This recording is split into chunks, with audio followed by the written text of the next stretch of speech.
Aj zdanlivo obyčajný bravčový rezeň sa môže s troškou lásky a starostlivosti stať chuťovým zážitkom, ktorý sa nadlho zapíše do pamäti.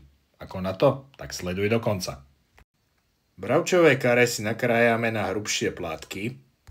Keď je mladé, ako je toto, bude sa krásne a jednoducho klepať. Vyberieme si jeden plátok. Ten najprv dostane zľahka krespapuľu, jak sa hovorí, a následne dostane masáž solou a korením. A to samozrejme z obidvoch strán. Obalovacú trojkombináciu myslím si, že nemusím predstavovať, ale malý tip: použij polohrubú múku. Rezník je pekne obalený a už len čaká na teplú kúpeľ. Tá sa bude tentokrát skladať z rozpustenej masti. To, že má správnu teplotu, poznáš takýmto spôsobom, že tam hodíš trošku strúhanky a keď začne peniť, môžeš ho posadiť do kúpela.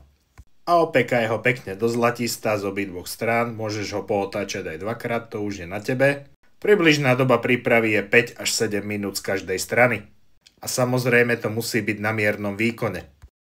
Po tých cca 15 minútach ho polož na 2-3 minútky na kuchenroll, nech pustí všetku šťavu a takisto ho s tým servítkom zakry aj z vrchu. Nakoniec si už len priprav prílohu, v mojom prípade sú to varené zemiaky s cesnakom a vňaťkou.